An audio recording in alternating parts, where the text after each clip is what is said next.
Good evening, and thank you again. This is Street Talk, and I'm Father Russ, and thank you for joining me again. I love all my audience. Tonight, I got a special friend here with me, and sitting right beside me, Steve Doherty. God bless you. I haven't seen Steve in many, many years. You've been hiding. I've been hiding. I have, obviously, my friends are all writing books. I'm the only one not writing books, okay? I do want to say that I want to make sure if you didn't see it, if this is second, that you make sure you watch Bobby DeLello's show, Struggle for Justice, which is on Friday nights. And I believe if you already saw it, then you've already met Steve, and you know what I'm going to be talking about. But I want you to be sure that you get Bobby's book. We always talk about When the Prisoners Ran Walpole, and that's a book I never thought was going to I was going to see, and that we would be able to see this historic book. I walked in the middle of it. And that's, yes, you did. I walked in right in the middle. Right in the middle while it was going on. All of a sudden, I'm the NPRA rep in the New Man's In Block. the New Man's Block, that's right. And of course, I was outside running all that stuff on the outside, and Bobby was running it from the inside. This is a great book. This is a little different than well, I have the next book that I'm going to talk about that Stevie just wrote. Okay, that came out in January, right? Yeah, the Execution Squad Fraud. Now, you got to read this book, Bum Beefed. And we're going to get into this a little bit. I'm going to tell, because I go in, I think it's page 36, and I almost fell off the chair. And we'll talk about why I almost fell off the chair. These were in the days when, well, things were a little different back then, and we ran things a little different back then. This is a great book, though. Everybody, it's a must-read. So, as is When the Prisoners Ran Walpole. If you want to know about the justice system, these are two books that you need to read. No baloney in the books. There's no baloney. This is straight-out stuff. It's true stuff. It's all documented. Both of these books that I show you, it all can be documented. In fact, we're going to even have Steve's website is going to go across the film here as we go through the show, where they can get in touch with you and see what happens. So before we go too far, I want you to tell my audience a little bit about what the book is like. Okay? Well, back in the day, I was doing a bit in Walpole for a bank. That I did. Never denied it. I was evil. Okay.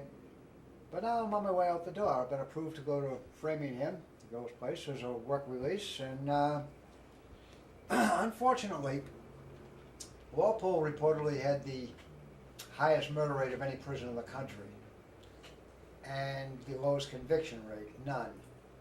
And the media was, as I mentioned on Bobby's show, getting on the DA's office, and bodies were dropping, no and a question. lot of political pressure was going on, and of course we were doing Bobby's. We were doing the prisoners seemed to be taking over, and they were upset, right? Yeah. Well, I don't know. I don't remember now because it's been so long since I read When the Prisoners Ran Walpole. Does it mention that I will stake my life? If you want to go by percentages, the safest period or the least harmful time period in all of Walpole's history was the 7 weekish or so that they were out on strike. To me, it was 7 weeks when they were gone. 12 weeks in. So, they were, remember they came back, but they were like they weren't there, and we were still taking the count and everything. But for 7 weeks, they were out of there. I remember that, there is no question in my mind that was the safest time period. Yeah, it was. In fact, there wasn't even a fist fight. In that time period, all of that is documented, obviously. Oh, in When the Prisoners Ran Walpole, and 1,700 observers were in there because we organized that from the street, and it went from the most violent prison in the country. And then the guards came back. And the guards Once the screws came back, it went right back to the top of the list. Right. And it was like. But I want to get to your book. Well, not one bank robber to another. You did your time. So now you were about to move. Yeah, and right in the midst of all this. The media was being so evil to our poor persecutor that Mr. Delahunt needed a conviction. This is back before he became an honorable congressman, And Delahunt then yeah, was the Delahunt. He was the prosecutor. Prosecuting prosecutor of some guy get dead on Thanksgiving Day, and very, very well publicized, saying they found the guy strangled to death, and his little thing was ripped off and stuck in his mouth, and it was kind of a different thing. So, and it happened on Thanksgiving, so it was a holiday killing. Right. So now he needs a conviction, and here come a lion rat saying he saw who did it, and he named me and two other guys from Charlestown, and like I said, Delahunt was writing the paper talking about Charlestown guys right off the bat. And even though before he mentioned us, he had just happened to throw Charlestown in on a totally related thing. It could have been Charlestown. And then it turns out, like I said, they said the reason he was killed was because he was giving a lot of information to the cops on banks. And like I said on Bobby's show, it's just the two things Charlestown was known for was people that liked to rob banks and people that didn't like stool pigeons. And they said this is a stool pigeon who was ratting on banks. So just slight implication there that it was Charlestown guys that did it. And then it's the bottom line, they framed us for the murder. If anybody doubts that they framed me for the murder, this is what please the book read that and challenge me. This is what the book's about, right? Yep. They scooped you up, right? You and me, nine. They took 9 of us, and big front page story about execution squad discovered in Walpole. Right. And how we killed 3 people or 5 people or 6 people in the last 5 or 6 months. And it's funny, the people when they come and got me, they brought me out and they chained me up to Miles Corners. Miles and I talked, we got along, but it's like you and I never ate with Miles. You were not associated. You were. No, I mean, because you're in the prison, you know each other, right? And of course, at this point here, you don't know what it's all about. They just come in. It's a week after the murder. They don't know nothing about that. And they come in and they snatch like 9 guys out. I peek out the window. I say, oh, they got him. They got him. Then I see them take Miles out of another block. Then they come and get me. Where am I going? So I come outside and they chain me up to Miles, and I'm thinking, nothing against Miles, but I'm thinking, sure, he's thinking the same thing. What am I doing with him? I don't want his heat, and I'm thinking, I don't want his heat. And then they put us in, and here comes Jackie Campbell, Arthur Cagney, and Ronnie McDonald. They stick them in the van with us. Runs up like 9 of us down there, and you went to Bridgewater. Yeah, they kept us in the fort down there. They kept us in there all the time. It was on the front page of the paper, and then they brought us back very quietly the next day. And you were supposed to be a kill squad. Oh, we were an execution squad. And we were an execution squad, supposedly. By the way, the only ones that were ever, it was all such nonsense. Right.